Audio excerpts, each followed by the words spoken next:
ಪ್ರಿಯ ವೀಕ್ಷಕರೇ ನಮಸ್ಕಾರ.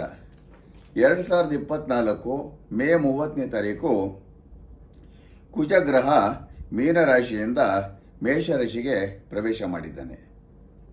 ಆ ದಿನ ಗ್ರಹಸ್ಥಿತಿಗಳು ಮಿಕ್ಕಿದ ಗ್ರಹಸ್ಥಿತಿಗಳು ಈ ರೀತಿಯಲ್ಲಿರುತ್ತೆ.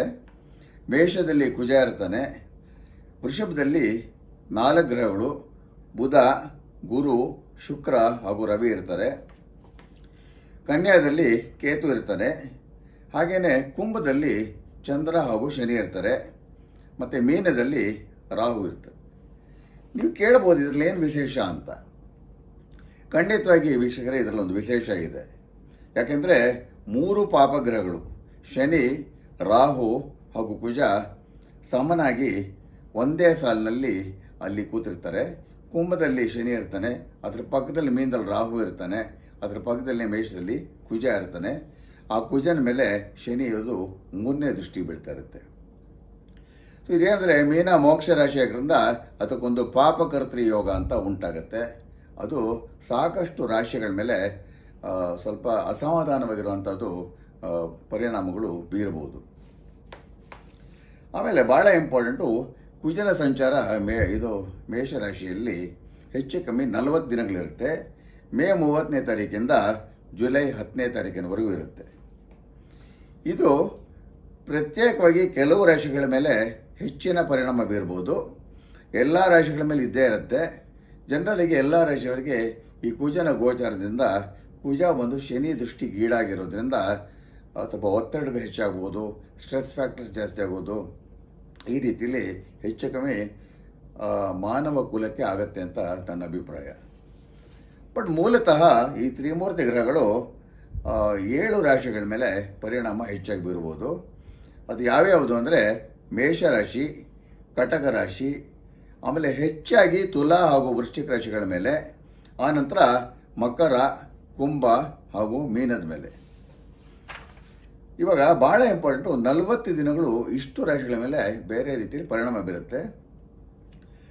ಇದ್ರ ಜೊತೆಗೆ ಕುಜನ ಮೇಲೆ ಶನಿಯ 3ನೇ ದೃಷ್ಟಿ ಇರೋದು ಸ್ವಲ್ಪ ವಿಚಿತ್ರವಾಗಿರೋ ದೃಷ್ಟಿ ಅಂತ ಹೇಳಬೇಕಾಗತ್ತೆ. ಯಾವುದೇ ಜಾತಕದಲ್ಲಿ ವೀಕ್ಷಕರೇ, ನಾನು ಪದೇ ಪದೇ ಹೇಳ್ತಾ ಇರ್ತೀನಿ, ಶನಿಗೂ ಕುಜನಿಗೂ ಯಾವುದೇ ರೀತಿಯಲ್ಲಿ ಸಂಬಂಧ ಇದ್ದರೆ ಸಾಧಾರಣವಾಗಿ ಅವರು ಜೀವನ ಪರ್ಯಂತ ಒತ್ತಡದಲ್ಲೇ ಇರ್ತಾರೆ. ಯಾವುದಾದ್ರೂ ಸ್ಟ್ರೆಸ್ ಅವ್ರನ್ನ ಕಾಡ್ತಾನೆ ಇರುತ್ತೆ. ಅವರ ರಕ್ತದಲ್ಲಿ ಏರುಪೇರು ಇರುತ್ತೆ. BP ಆಗ್ಬೋದು, ಶುಗರ್ ಇರ್ಬೋದು, ಪ್ಲೇಟ್ಲೆಟ್ ಕೌಂಟ್ ಇರ್ಬೋದು, ಹಿಮೋಗ್ಲೋಬಿನ್ ಇರ್ಬೋದು, ಬ್ಲಡ್ಡಲ್ಲಿ ವೇರಿಯೇಷನ್ ಆಗ್ತಾ ಇರುತ್ತೆ.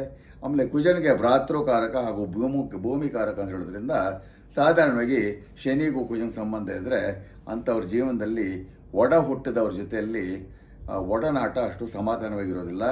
ಆಮೇಲೆ ಇನ್ನೂ ಭೂಮಿ ವಿಷಯದಲ್ಲಂತೂ ಏನಾದರೂ ಎಡವಟ್ಟುಗಳು ಆಗ್ತಾನೆ ಇರುತ್ತೆ. ಒಡ ಹುಟ್ಟಿದವ್ರ ಜೊತೆಯಲ್ಲಿ ಭೂಮಿ ವಿಷಯಕ್ಕೂ ಗಲಾಟೆಗಳು, ಗದ್ದಲಗಳು ನಡೀತಾನೆ ಇರುತ್ತೆ. ಎಲ್ರಿಗೂ ಆಗಬೇಕು ಅಂತಿಲ್ಲ, ಬಟ್ ಸಾಧಾರಣವಾಗಿ ಮೋಸ್ಟ್ ಕೇಸಸಲ್ಲಿ ಈ ರೀತಿಯಲ್ಲಿ ಆಗುತ್ತೆ. ಈಗ ನೋಡಿ ವೀಕ್ಷಕರೇ, 7 ರಾಶಿಗಳ ಮೇಲೆ ಈ ಮೇಷರಾಶಿಯಲ್ಲಿರುವಂಥ ಕುಜ ಯಾವ ರೀತಿ ಪ್ರಭಾವ ಬೀರ್ತಾನೆ ಅಂತ ತಿಳಿಸ್ತೀನಿ. ಮೇ 30ನೇ ತಾರೀಕಿಂದ ಜುಲೈ 10ನೇ ತಾರೀಕಿನವರೆಗೂ ಈ ಪ್ರಭಾವ ಇರುತ್ತೆ. ಮೊದಲಿಗೆ ಮೇಷರಾಶಿ ವೀಕ್ಷಕರೇ, ರಾಶಿಯಲ್ಲಿ ರಾಶ್ಯಾಧಿಪತಿ ಕುಜ ಇರೋದು ಒಳ್ಳೆಯದೇ. ಆದರೆ ಕುಜನಿಗೆ ಅಷ್ಟಮಾಧಿಪತ್ಯ ದೋಷನೂ ಇದ್ದು ಕುಜನ ಮೇಲೆ ಶನಿಯ ದೃಷ್ಟಿ ಇರೋದ್ರಿಂದ ಮೇಷರಾಶಿಯವರಿಗೆ ರಕ್ತದಲ್ಲಿ ಏರುಪೇರು ಕಂಡುಬರಬಹುದು. ಹೈಪರ್ ಟೆನ್ಷನ್ ಹಾಗೂ BP ಇರೋರಿಗೆ ಉಲ್ಬಣ ಆಗ್ಬೋದು, ಕೊಲೆಸ್ಟ್ರಾಲ್ ಲೆವೆಲ್ಸು ಹೆಚ್ಚಾಗ್ಬೋದು. ಆರೋಗ್ಯದ ಕಡೆಗೆ ಹೆಚ್ಚಿನ ಗಮನ ವಹಿಸಬೇಕಾಗತ್ತೆ. ದ್ವಿತೀಯದಲ್ಲಿ ತೃತೀಯಾಧಿಪತಿ ಬುಧ ಇರೋದು ಹಣದ ವಿಷಯಕ್ಕೆ ಅಷ್ಟು ಒಳ್ಳೆಯದಲ್ಲ. ಯಾಕೆಂದರೆ ಮೇಷಕ್ಕೆ ಬುಧ ಬಂದು ಷಷ್ಠ್ಯಾಧಿಪತಿ ಆಗ್ತಾನೆ. 6th is called the house of liability ಅಥವಾ ಲೀಗ್ಯಾಲಿಟಿ ಅಂತ ಹೇಳ್ತೀವಿ. ಆನಂತರ ಮೇಷರಾಶಿಯವರಿಗೆ ಈ 40 ದಿನಗಳಲ್ಲಿ ಭೂಮಿ ಖರೀದಿ ವಿಷಯದಲ್ಲಿ ಸಾಕಷ್ಟು ಹಣವನ್ನು ಕಳ್ಕೊಳ್ಳುವಂಥ ಸಾಧ್ಯತೆ ಇರುತ್ತೆ. ಸೊ ಬಹಳ ಜಾಗ್ರತೆ ವಹಿಸಬೇಕು. ಹಾಗೆಯೇ ದ್ವಿತೀಯದಲ್ಲಿ ಗುರು ಹಾಗೂ ಶುಕ್ರನ ಸಮ್ಮಿಲನ ಇರೋದ್ರಿಂದ ಕುಟುಂಬದಲ್ಲಿ ಒಂದು ಶುಭ ಕಾರ್ಯ ಕೂಡ ನಿಶ್ಚಯ ಆಗ್ಬೋದು. ಎಲ್ಲನೂ ಕೆಟ್ಟದ್ದಾಗತ್ತೆ ಎಲ್ರಿಗೂ ಅಂತ ಹೇಳಕ್ಕೆ ಹೋಗಲ್ಲ, ಬಟ್ ಜಾಸ್ತಿ ನೆಗೆಟಿವ್ಸ್ ಇರುತ್ತೆ. ಸ್ವಲ್ಪ ಮಟ್ಟಿಗೆ ಕೆಲವು ಕಡೆ ಒಳ್ಳೆಯದು ಆಗ್ಬೋದು. ಮಾತೃಸ್ಥಾನದ ಮೇಲೆ ಕುಜನ ದೃಷ್ಟಿಯಿಂದ ತಾಯಿ ಯೋಗಕ್ಷೇಮಕ್ಕೆ ಅಷ್ಟು ಒಳ್ಳೆಯದಲ್ಲ. ಪಂಚಮಾಧಿಪತಿ ರವಿ ದ್ವಿತೀಯದಲ್ಲಿರೋದ್ರಿಂದ ಈ ರಾಶಿಯವರ ಮಕ್ಕಳು ದುಂದ ವೆಚ್ಚ ಮಾಡಿ ಅವರ ಪೋಷಕರಿಗೆ ತೊಂದರೆಗಳು ಉಂಟು ಮಾಡ್ತಾರೆ, ಮನಸ್ಸಿಗೆ ಬೇಸರ ಉಂಟು ಮಾಡ್ತಾರೆ. ಷಷ್ಠದಲ್ಲಿ ಕೇತು ಇರೋದ್ರಿಂದ ಹೊಟ್ಟೆ ಹಾಗೂ ಹೊಕ್ಕಳಲ್ಲಿ ಸೋಂಕು ಥರ ಕಾಣಿಸ್ಕೋಬೋದು. ಲಾಭಸ್ಥಾನದಲ್ಲಿ ಶನಿ ಹಾಗೂ ಚತುರ್ಥಾಧಿಪತಿ ಚಂದ್ರ ಇರೋದ್ರಿಂದ ಹೊಸ ವಾಹನ ಖರೀದಿ ಆಗಬಹುದು. ಆದರೆ ಅದೆಷ್ಟು ಮಟ್ಟದಿಂದ ಸುಖ ಸಿಗುತ್ತೆ ಅಂತ ಹೇಳೋಕ್ಕಾಗಲ್ಲ. ಯಾಕಂದರೆ ವಾಹನ ಸ್ಥಾನದ ಮೇಲೆ ಕುಜನ ಚತುರ್ಥ ದೃಷ್ಟಿ ಇರೋದ್ರಿಂದ ಎಷ್ಟೋ ಸರ್ತಿ ನಾವು ನೋಡ್ತೀವಿ ರಸ್ತೆಗಳಲ್ಲಿ ವಾಹನಗಳು ಹತ್ಕೊಂಡ್ಬಿಡುತ್ತೆ. ಅದೆಲ್ಲ ನಾವು ಮಾಧ್ಯಮದಲ್ಲಿ ನೋಡ್ತಾ ಇರ್ತೀವಿ. ವ್ಯಯಸ್ಥಾನದಲ್ಲಿ ರಾಹು ಇರೋದ್ರಿಂದ ನಿದ್ದೆ ಕೆಡುತ್ತೆ. ಯಾಕಂದರೆ 12ನೇ ಮನೆಗೆ ನಾವು ಶಯನ ಸ್ಥಾನ ಅಂತ ಹೇಳ್ತೀವಿ. ಮತ್ತು ಅವ್ರಿಗೆ ಕೆಟ್ಟ ಕನಸುಗಳು ರಾಹು ಇದ್ದಾಗ ಏನಂದರೆ ಪ್ಯಾರಾನಾರ್ಮಲ್ ಆ್ಯಕ್ಟಿವಿಟಿ ಅಂತ ಹೇಳ್ತೀವಿ. ಅಂದರೆ ಈ ದೆವ್ವದ ಸ್ವಪ್ನಗಳು, ಇನ್ನೇನಾಗೋದು, ನಾವೆಲ್ಲೋ ತೇಲ್ಕೊಂಡು ಹೋಗ್ತಾ ಇರೋದು, ಇನ್ಯಾವುದೋ ಲೋಕಕ್ಕೆ ಹೋಗೋದು, ಈ ರೀತಿಯಲ್ಲೆಲ್ಲ ಆಗ್ತಾ ಇರುತ್ತೆ. ಇನ್ಫ್ಯಾಕ್ಟ್ ಈ ಕನಸುಗಳ ಮೇಲೆ ನಾವು ನಿರ್ಲಕ್ಷ್ಯ ಹೇರಬಾರ್ದು. ಬಟ್ ಕನಸುಗಳು ಅಂದರೆ ಕೆಲವು ಕೇಸಸಲ್ಲಿ ಅದು ನಮಗೆ ಮುನ್ಸೂಚನೆಗಳು ಕೊಡುತ್ತೆ. ಆ ಕನಸುಗಳ ಮೇಲೇ ಯಾವಾಗಾದರೂ ಒಂದು ಸರ್ತಿ ವಿಶೇಷ ಸಂಚಿಕೆಯನ್ನು ನಾನು ಮಾಡ್ತೀನಿ. ಹಾಗೆಯೇ ವ್ಯಯಸ್ಥಾನದಲ್ಲಿ ರಾಹು ಇರೋದ್ರಿಂದ ನಿದ್ದೆ ಕೆಡುತ್ತೆ. ಜೂಜಾಡೋರಿಗೆ, ಎಸ್ಪೆಷಲಿ ಈ ಮೇಷರಾಶಿ ಜೂಜಾಡೋರಿಗೆ ಎಂದಿಗೂ ಕಾಣದ ನಷ್ಟ ಉಂಟಾಗ್ಬೋದು. ಮನೇನೋ ಮಾರ್ಕೊಂಡ್ಬಿಡ್ಬೋದು, ಭೂಮಿ ಮಾರ್ಕೊಂಡ್ಬಿಡ್ಬೋದು, ಏನಾದರೂ ಮಾರ್ಕೋಬೋದು. ಈ ಮಹಾಭಾರತದಲ್ಲಿ ಯುಧಿಷ್ಠನಿಗಾಯ್ತಲ್ಲ ಆ ರೀತಿಯಲ್ಲಿ ಜಾಗ್ರತೆ ವಹಿಸಿಲ್ಲ ಅಂದರೆ ಎಲ್ಲವನ್ನು ಸಂಪೂರ್ಣವಾಗಿ ಕಳ್ಕೋಬಹುದು. ಈ ಕೆಲವು ಜೂಜಿನ ಆ್ಯಡ್ಸ್ ಅಂತ ನೋಡಿಬಿಟ್ಟು ಹಳ್ಳಕ್ಕೆ ಬೀಳೋಂಥ ಸಾಧ್ಯತೆಗಳು ಹೆಚ್ಚಿರುತ್ತೆ. ಜೂಜಿಂದ ದೂರ ಇರಬೇಕು. ಬರೀ ಮೇಷರಾಶಿಯವರೆಲ್ಲ, ಎಲ್ಲರೂ ಜೂಜಿನ ದೂರ ಇದ್ದರೆ ಬಹಳ ಒಳ್ಳೆಯದು ಅಂತ ನನ್ನ ಅಭಿಪ್ರಾಯ. ಸೊ ಇವ್ರಿಗೆ ಪರಿಹಾರ ಏನಂದರೆ ಜುಲೈ 10ನೇ ತಾರೀಕಿನವರೆಗೂ ಎಲ್ಲ ಮಂಗಳವಾರಗಳು ಸುಬ್ರಹ್ಮಣ್ಯ ದೇಗುಲಕ್ಕೆ ಸ್ವಲ್ಪ ತೊಗರಿಬೇಳೆ ಅರ್ಪಿಸ್ಬಿಟ್ಟು ಅರ್ಚನೆ ಮಾಡಿಸ್ಕೋಬೇಕು. ದಿನನಿತ್ಯ ಮನೆಯಲ್ಲಿ ಬೆಳಗ್ಗೆ ಹಾಗೂ ಸಂಜೆ ಉತ್ತರಾಭಿಮುಖ ಇದು ಕುಜನಿಗೆ ಅಧಿಪತಿ ಸುಬ್ರಹ್ಮಣ್ಯ ಆಗ್ತಾನೆ. ಸುಬ್ರಹ್ಮಣ್ಯನ ಮಂತ್ರ ಓಂ ಶರವಣ ಭವಾಯ ನಮಃ 108 ಬೆಳಗ್ಗೆ 108 ಸಂಜೆ 108 ಮಾಡ್ತಾಯಿದ್ರೆ ಅದು ರಕ್ಷಣೆ ಕೊಡುತ್ತೆ.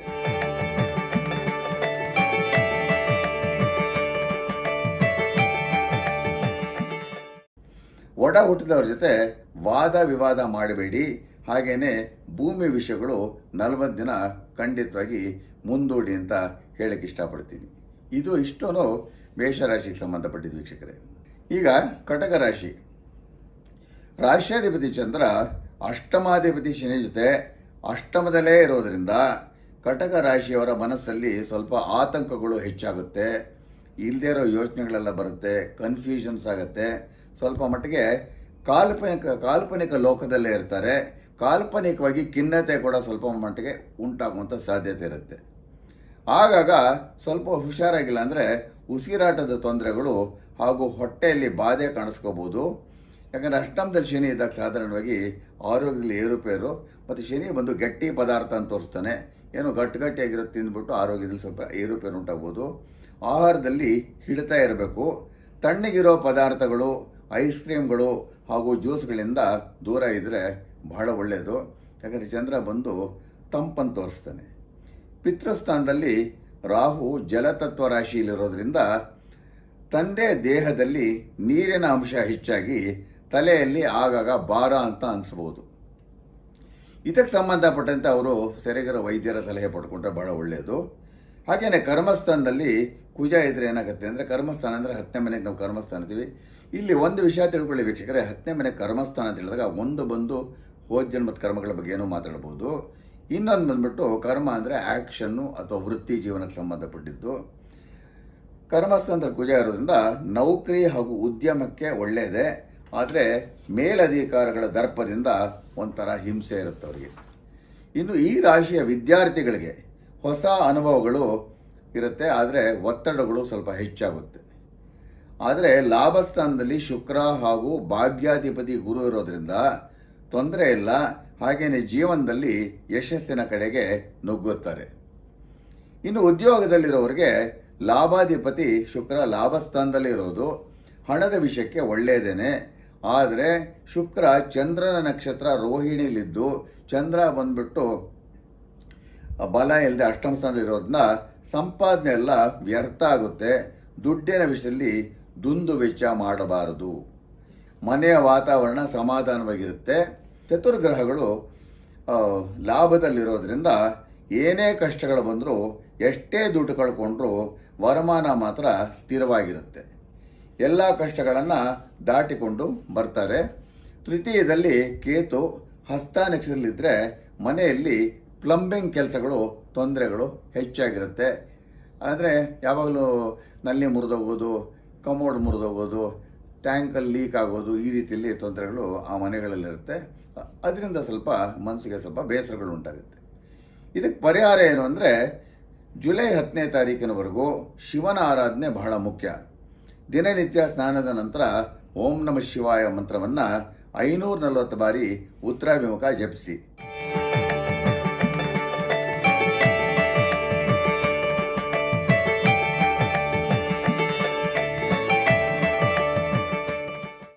ಕಚೇರಿಯಲ್ಲಿ ಯಾರನ್ನು ಎದುರು ಹಾಕ್ಕೊಳ್ಳಬಾರ್ದು. ಆಮೇಲೆ ಜಾಗ್ರತೆಯಿಂದ ವರ್ತಿಸಬೇಕು. ಇಷ್ಟೊಂದು ವೀಕ್ಷಕರೇ ಕಟಕ ರಾಶಿಗೆ ಸಂಬಂಧಪಟ್ಟಿದ್ದು. ಇನ್ನು ನೆಕ್ಸ್ಟು ರಾಶಿ ಯಾವ್ದಾಗ ಎಫೆಕ್ಟ್ ಅಂದರೆ ಆವಾಗಲಿದೆ ಹೆಚ್ಚಾಗಿ ತುಲಾ ರಾಶಿಗಾಗ್ಬೋದು ಅಂತ. ತುಲಾ ರಾಶಿಯವರಿಗೆ ಈ ಕುಜನ ಗೋಚರ ಹೆಚ್ಚಿನ ಪರಿಣಾಮ ಬೀರ್ಬೋದು. ರಾಶಿಯ ಮೇಲೆ ಕುಜನ ದೃಷ್ಟಿ ಇರೋದರಿಂದ ದೈಹಿಕವಾಗಿ ಹಾಗೂ ಮಾನಸಿಕವಾಗಿ ಒತ್ತಡಗಳು ಹೆಚ್ಚಾಗ್ತಾ ಬರುತ್ತೆ. ತುಲಾ ರಾಶಿಯವರ ಯಶಸ್ಸಿಂದ ಎಲ್ಲರ ಜೊತೆ ಶತ್ರುತ್ವ ಹೆಚ್ಚುತ್ತೆ. ಹೊಟ್ಟೆ ಉರಿಗಳು ಜಾಸ್ತಿ ಆಗುತ್ತೆ. ತುಲಾ ರಾಶಿಯವರ ತಾಳ್ಮೆ ಬಹಳ ಕಡಿಮೆ ಇರುತ್ತೆ. Patience levels ಇಳಿಯುತ್ತೆ.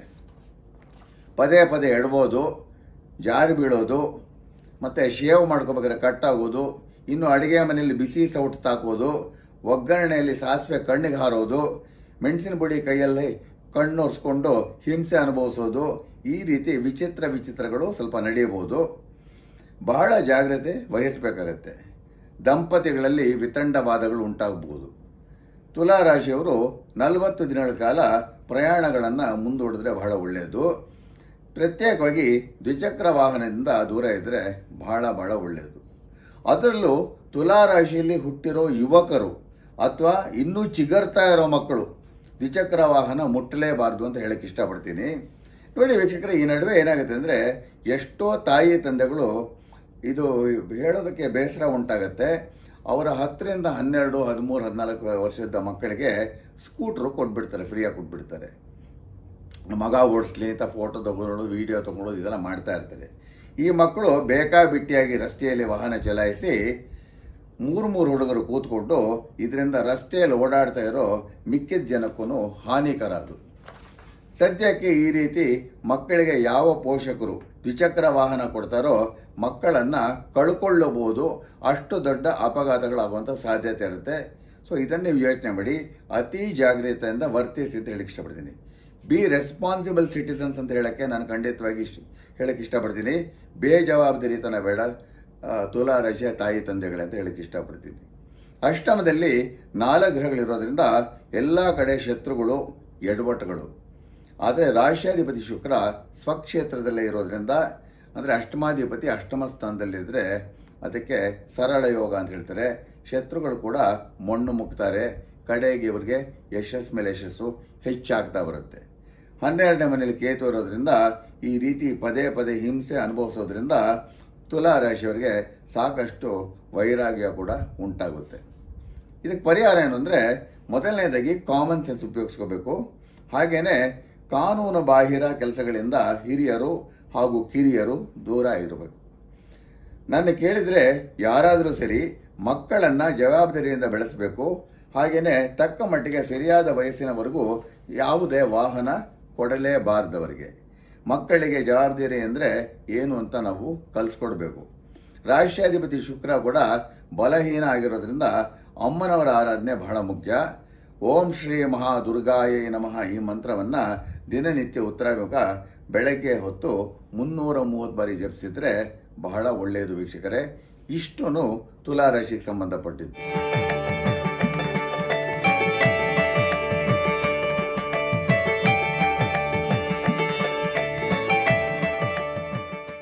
ಮುಂದಿನ ರಾಶಿ ವೃಶ್ಚಿಕ ರಾಶಿ ವೀಕ್ಷಕರೇ.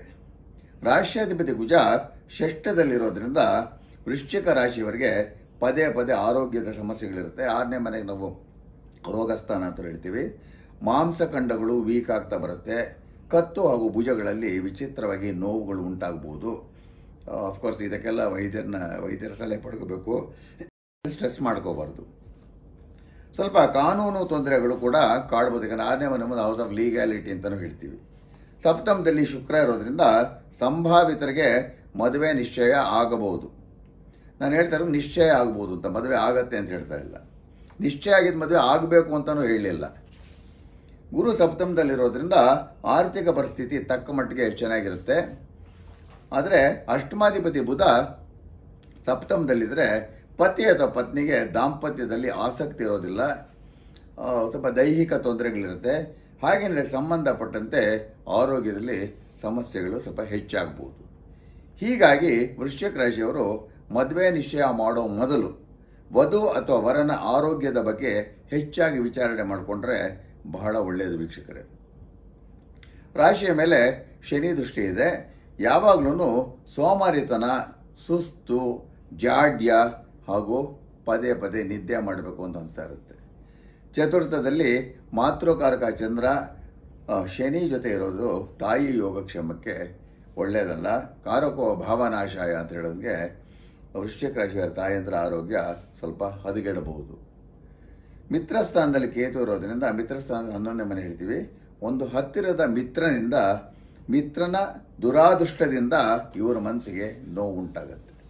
ಅಂದರೆ ಮಿತ್ರನಿಗೆ ಏನಾದರೂ ತೊಂದರೆಗಳಾಗ್ಬೋದು, ಆಕ್ಸಿಡೆಂಟ್ ಆಗ್ಬೋದು, ಆರೋಗ್ಯದ ಏರುಪೇರಾಗ್ಬೋದು. ಇದರಿಂದ ಭಾಳ ಕ್ಲೋಸ್ ಆಗಿರೋ ಫ್ರೆಂಡ್ಗೆ ಆದರೆ ಸಾಧಾರಣವಾಗಿ ಆಗಲೇಬೇಕು ನೋಡಿ, ಆ ರೀತಿ ಇಲ್ಲಾಗುತ್ತೆ.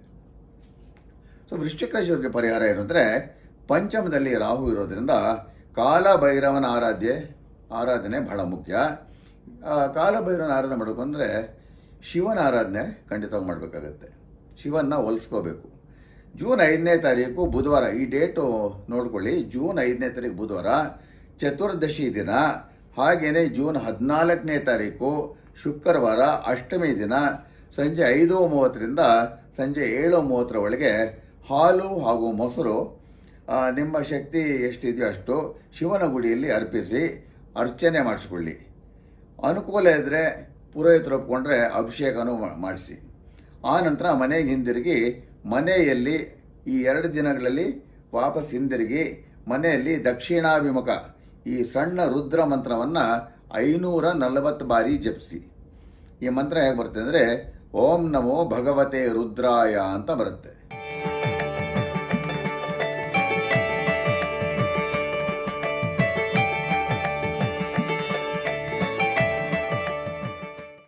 ಹಾಗೇನೆ ಇದೇ ಮಂತ್ರವನ್ನು ದಿನನಿತ್ಯ ಮುಂಜಾನೆ 40 ದಿನಗಳ ಕಾಲ ದಕ್ಷಿಣಾಭಿಮುಖ 108 ಬಾರಿ ಜಪಿಸಿ ವೀಕ್ಷಕರೇ. ಈ ಮಂತ್ರವನ್ನು ವೈಖಾರಿ ರೂಪದಲ್ಲೇ ಹೇಳ್ಕೋಬೇಕು. ವೈಖಾರಿ ಇದ್ದರೆ ಸ್ವಲ್ಪ ಜೋರಾಗಿ ಹೇಳ್ಕೋಬೇಕು. ಇಷ್ಟನ್ನು ವೀಕ್ಷಕರೇ ವೃಶ್ಚಿಕ ರಾಶಿಗೆ ಸಂಬಂಧಪಟ್ಟಿದ್ದು. ಈಗ ಮಕರ ರಾಶ್ಯಾಧಿಪತಿ ಶನಿ ದ್ವಿತೀಯದಲ್ಲಿ, ಸಪ್ತಮಾಧಿಪತಿ ಚಂದ್ರನ ಜೊತೆ ಇದ್ದರೆ ದಾಂಪತ್ಯಕ್ಕೆ ಒಳ್ಳೆಯದನೆ. ಆದರೆ ಚಂದ್ರ ರಾಹು ನಕ್ಷತ್ರದಲ್ಲಿದ್ದು ಮತ್ತು ರಾಹು ಜಲತತ್ವ ರಾಶಿಯಲ್ಲಿ ಇರೋದರಿಂದ ತಂಪು ಪಾನೀಯಗಳಿಂದ ದಂಪತಿಗಳಿಬ್ಬರಿಗೂ ಗಂಟ್ಲಲ್ಲಿ ಸೋಂಕು ಹಾಗೆಯೇ ಸ್ವಲ್ಪ ದಂತ ಸಮಸ್ಯೆಗಳು ಕೂಡ ಕಾಡಬಹುದು. ರಾಹುವಿನ ತೃತೀಯ ಸ್ಥಾನದಿಂದ ಮಕರ ರಾಶಿಯವರು ಜಲಪ್ರದೇಶಗಳಲ್ಲಿ ಹಾಗೂ ಜಲಸ್ಥಳಗಳಲ್ಲಿ ಜಾರಿ ಬಿದ್ದು ದೇಹಕ್ಕೆ ಪೆಟ್ಟಾಗುವಂಥ ಸಾಧ್ಯತೆ ಇರುತ್ತೆ. ಚತುರ್ಥದಲ್ಲಿ ಕುಜ ಇರೋದ್ರಿಂದ ವಾಹನಕ್ಕೆ ಸಂಬಂಧಪಟ್ಟಂತೆ, ಯಾಕಂದ್ರೆ 4ನೇ ಮನೆಗೆ ನಾವು ವಾಹನ ಸ್ಥಾಂತೇವೆ, ಸಣ್ಣ ಪುಟ್ಟ ಅಪಘಾತಗಳು ಆಗ್ತಾ ಇರಬಹುದು, ತಗಲ್ಸ್ಕೊಡ್ತಾ ಇರ್ಬೋದು. ವಾಹನ ಚಲಾಯಿಸಬೇಕಾದ್ರೆ ಹೆಚ್ಚಿನ ಜಾಗ್ರತೆ ವಹಿಸಬೇಕಾಗತ್ತೆ. ಪಂಚಮದಲ್ಲಿ ಪಂಚಮಾಧಿಪತಿ ಶುಕ್ರ ಹಾಗೂ ಇನ್ನೊಂದು ಶುಭಗ್ರಹ ಗುರು ಇರೋದ್ರಿಂದ ಮಕರ ರಾಶಿಯವರಿಗೆ ಅವರ ಮಕ್ಕಳ ವಿಷಯದಲ್ಲಿ ಸಂತಸ. ಜನರಲ್ಲಿಗೆ ನೋಡಿ ವೀಕ್ಷಕರೇ, ಮಕರ ರಾಶಿಗೆ ಪಂಚಮದಲ್ಲಿ ಗುರು ಗೋಚರಿಸ್ತಾ ಇರೋದ್ರಿಂದ ಇನ್ನೊಂದು ವರ್ಷ ಹೆಚ್ಚು ಕಮ್ಮಿ ಬೇರೆ ಏನೇ ನೆಗೆಟಿವ್ ದಶಾಭುಕ್ತಿಗಳಿದ್ರೂ ಅದೊಂದು ರಕ್ಷಣೆಯನ್ನು ಕೊಡುತ್ತೆ. ಆದರೆ ಅಷ್ಟಮಾಧಿಪತಿ ರವಿ ನೋಡಿ, ಮಕರ ಲಗ್ನ ಹಾಗೂ ಮಕರ ರಾಶಿಯವರಿಗೆ ರವಿ ಯಾವಾಗಲೂ ಅಶುಭ ಗ್ರಹ ಅಂತ ನಾನು ಯಾವಾಗಲೂ ಹೇಳ್ತಾ ಇರ್ತೀನಿ. ರವಿ ಪಂಚಮದಲ್ಲಿರೋದ್ರಿಂದ ಇವರ ಮಕ್ಕಳು ಅವರ ಸ್ನೇಹಿತರಿಂದ ವಂಚಿತರಾಗಬಹುದು. ಅಂದರೆ ಫ್ರೆಂಡ್ಸ್ ವಿಷಯದಲ್ಲಿ ಇವರ ಮಕ್ಕಳು ಕೇರ್ಫುಲ್ ಆಗಿರಬೇಕು. ಪಿತೃಸ್ಥಾನದಲ್ಲಿ ಕೇತು ಇದ್ದರೆ ತಂದೆಗೆ ಆಧ್ಯಾತ್ಮದ ಕಡೆ ಒಲವು ಹೆಚ್ಚಾಗುತ್ತೆ. ತಂದೆಗೆ ಸಣ್ಣ ಪುಟ್ಟ ಆರೋಗ್ಯದ ಸಮಸ್ಯೆಗಳು ಕಾಡಬಹುದು. ಇದಕ್ಕೆ ಪರಿಹಾರ ಏನು ಅಂದರೆ, ಧರ್ಮಸ್ಥಾನಾಧಿಪತಿ ಬುಧ ಪಂಚಮದಲ್ಲಿರೋದ್ರಿಂದ, ಬುಧ ಮಹಾವಿಷ್ಣುವನ್ನು ಸೂಚಿಸೋದ್ರಿಂದ ಮಕರ ರಾಶಿಯವರು ದಿನನಿತ್ಯ ಈ 40 ದಿನಗಳ ಕಾಲ ಈ ಶ್ಲೋಕವನ್ನು ಸಂಜೆ ಸೂರ್ಯಾಸ್ತಮದ ನಂತರ ಉತ್ತರಾಭಿಮುಖ 54 ಬಾರಿ ಜಪಿಸಿದರೆ ಬಹಳ ಒಳ್ಳೆಯದು.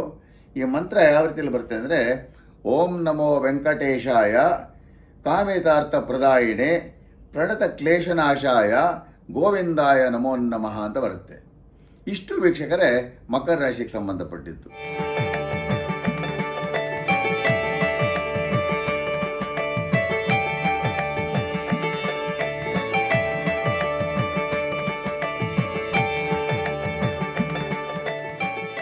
ಈಗ ವೀಕ್ಷಕರೇ ಕುಂಭರಾಶಿ.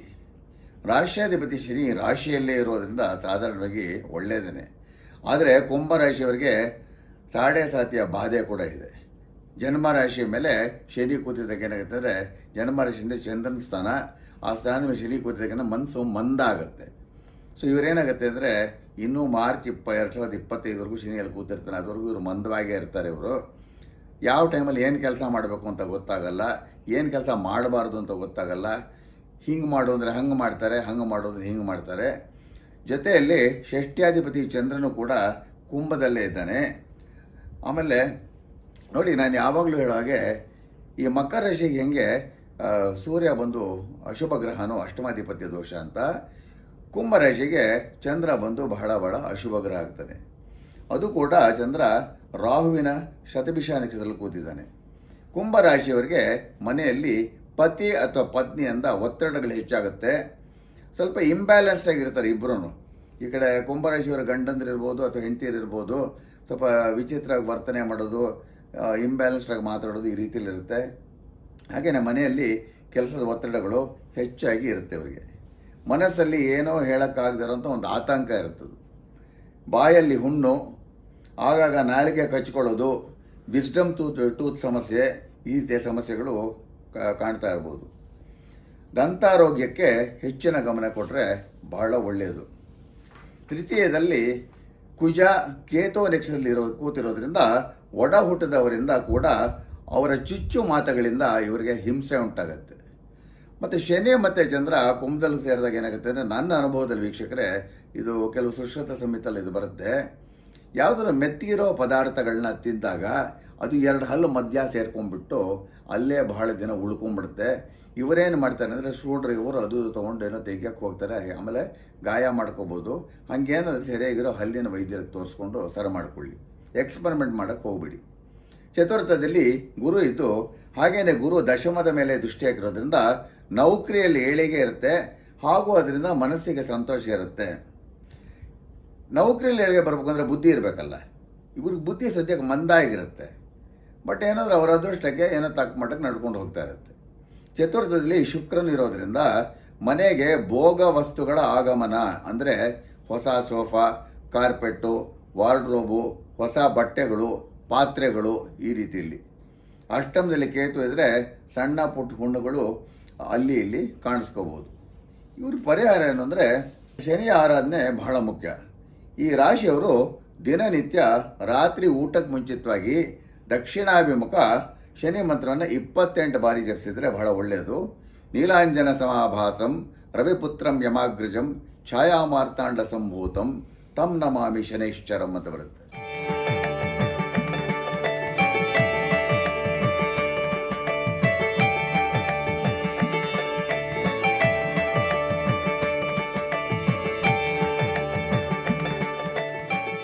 ಆಮೇಲೆ ಒಂದೇ ಒಂದು ಶನಿವಾರ ಸಂಜೆ ಈ 40 ದಿನಗಳಲ್ಲಿ ಆಂಜನೇಯನ ದೇಗುಲಕ್ಕೆ ಬೆಣ್ಣೆಯನ್ನು ಅರ್ಪಿಸಬೇಕು, ಅರ್ಚನೆ ಮಾಡಿಸ್ಕೋಬೇಕು. ಇಷ್ಟು ವೀಕ್ಷಕರೇ ಕುಂಭರಾಶಿಗೆ ಸಂಬಂಧಪಟ್ಟಿದ್ದು. ಈಗ ಮೀನರಾಶಿಗೆ ಸಂಬಂಧಪಟ್ಟಿದ್ದು. ರಾಶಿಯಲ್ಲಿ ರಾಹು ಇರೋದ್ರಿಂದ ಮೀನರಾಶಿಯವರಿಗೆ ಯಾವಾಗಲೂ ಏನಾದರೂ ಚಿಂತೆ ಕಾಡ್ತಾನೆ ಇರುತ್ತೆ.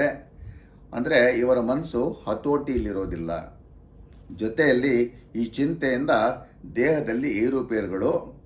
ಯಾವಾಗಲೂ ಒಂದು ಮುಖ್ಯ ವಿಷಯ ಏನು ತಿಳ್ಕೋಬೇಕು ಅಂದರೆ, ಹೆಚ್ಚು ಕಡಿಮೆ ಏನೇ ಕಾಯಿಲೆಗಳು ಮನುಷ್ಯನಿಗೆ ಬರಬೇಕಾದ್ರೂ, ಇದು ಜನರಲಾಗಿ ನಾನು ಹೇಳ್ತಾ ಇರೋದು ವೀಕ್ಷಕರೇ, ಅದು ಮನಸ್ಸಿನ ಅಸ್ವಸ್ಥತೆಯಿಂದ ಮಾತ್ರ ಸಾಧ್ಯ. ಅದು ಮನಸ್ಸನ್ನು ಎಷ್ಟು ಹತೋಟಿಯಲ್ಲಿ ಇಟ್ಕೊಂಡಿರ್ತೀವೋ ಅಷ್ಟು ಆರೋಗ್ಯವಾಗಿ ನಾವು ಇರ್ತೀವಿ. ಇದನ್ನು ಶ್ರೀಕೃಷ್ಣ ಪರಮಾತ್ಮ ಕೂಡ ಭಗವದ್ಗೀತೆಯಲ್ಲಿ ಭಾಳ ಸ್ಪಷ್ಟವಾಗಿ ಹೇಳ್ತಾನೆ. ಮೀನರಾಶಿಯವರಿಗೆ ಮಾಂಸಖಂಡಗಳಲ್ಲಿ ಹಾಗೂ ಮೂಳೆಗಳಲ್ಲಿ ಸ್ವಲ್ಪ ನಿಶ್ಶಕ್ತಿ ಇರುತ್ತೆ ಹಾಗೂ ನೋವಿರುತ್ತೆ. ಹಾಗೆಯೇ ಪ್ರತ್ಯೇಕವಾಗಿ ಈ ರಾಶಿಯ ಗರ್ಭಿಣಿಯರು ನೀರಿನ ಸ್ಥಳಗಳಲ್ಲಿ ಬಹಳ ಜಾಗ್ರತೆ ವಹಿಸಬೇಕು. ದ್ವಿತೀಯದಲ್ಲಿ ಕುಜ ಸ್ವಕ್ಷೇತ್ರದಲ್ಲೇ ಇರೋದ್ರಿಂದ ಮೀನರಾಶಿಯವರಿಗೆ ಖರ್ಚು ಹೆಚ್ಚಾದರೂ ಧನಾರ್ಜನ ಕೂಡ ಚೆನ್ನಾಗಿರುತ್ತೆ. ಈ ರಾಶಿಯ ಉತ್ತರ ಭಾದ್ರಪಾದ ಹಾಗೂ ರೇವತಿ ನಕ್ಷತ್ರದವರಿಗೆ ತಕ್ಕ ಮಟ್ಟಿಗೆ ಒಳ್ಳೆಯದೇ. ಆದರೆ ಈ ರಾಶಿಯ ಪೂರ್ವ ಭಾದ್ರ ನಕ್ಷತ್ರದವರ ಆರೋಗ್ಯದಲ್ಲಿ ಏರುಪೇರುಗಳು ಹೆಚ್ಚಾಗಿರ್ಬೋದು. ತೃತೀಯದಲ್ಲಿ ಶುಕ್ರ ಷಷ್ಠ್ಯಾಧಿಪತಿ ರವಿ ಜೊತೆ ಇರೋದ್ರಿಂದ ಮೀನರಾಶಿಯ ಒಡ ಹುಟ್ಟಿದವರ ಸಮಸ್ಯೆಗಳು ಹೆಚ್ಚಾಗ್ತಾ ಇರುತ್ತೆ. ಇವರಿಗೆ ಅದರ ಬಗ್ಗೆನೂ ಚಿಂತೆ ಹೆಚ್ಚಾಗುತ್ತೆ. ಹಾಗೆಯೇ ತೃತೀಯದಲ್ಲಿ ಗುರು ಇರೋದ್ರಿಂದ ಇವರಿಗೆ ಪದೇ ಪದೇ ಖುಷಿ ಕೊಡುವಂಥ ಪ್ರಯಾಣಗಳಿರುತ್ತೆ. ಸಪ್ತಮದಲ್ಲಿ ಕೇತು ಇರೋದ್ರಿಂದ ಪತಿ ಅಥವಾ ಪತ್ನಿಗೆ ಸಣ್ಣ ಪುಟ್ಟ ಆರೋಗ್ಯದ ಸಮಸ್ಯೆಗಳು ಬರ್ತಾ ಇರುತ್ತೆ. ಹಾಗೆಯೇ ಪತಿ ಅಥವಾ ಪತ್ನಿಗೆ ವೈರಾಗ್ಯ ಕೂಡ ಹೆಚ್ಚಾಗುತ್ತೆ. ವ್ಯಯಸ್ಥಾನದಲ್ಲಿ ಮಾತೃಕಾರಕ ಚಂದ್ರ ಶನಿ ಜೊತೆ ಇರೋದ್ರಿಂದ ಮೀನರಾಶಿಯವರ ತಾಯಿಯಂದರಿಗೆ ಅಷ್ಟು ಕ್ಷೇಮ ಅಲ್ಲ. ಇನ್ನು ಇವರಿಗೆ ಸಂಬಂಧಪಟ್ಟಂತೆ ಪರಿಹಾರ, ಈ ರಾಶಿಯವರು ಶಿವನ ಆರಾಧನೆ ಮಾಡಬೇಕು. ಜೂನ್ 10ನೇ ತಾರೀಕಿನವರೆಗೂ ಈ ರಾಶಿಯವರು ದಿನನಿತ್ಯ ಮುಂಜಾನೆ ಹಾಗೂ ಸಂಜೆ ಸ್ನಾನದ ನಂತರ ಮಹಾಮೃತ್ಯುಂಜಯ ಮಂತ್ರವನ್ನು 108 ಬಾರಿ ಜಪಿಸಿದರೆ ಬಹಳ ಒಳ್ಳೆಯದು. ಓಂ ತ್ರಯಂಬಕಂ ಯಜಾಮಹೇ ಸುಗಂಧಿಂ ಪುಷ್ಟಿವರ್ಧನಂ ಉರ್ವಾರುಕಮೇವ ಬಂಧನಾನ್ ಮೃತ್ಯೋರ್ಮುಕ್ಷೀಯಮಾಮೃತಾತ್. ಇದು ಮಹಾಮೃತ್ಯುಂಜಯ ಮಂತ್ರ.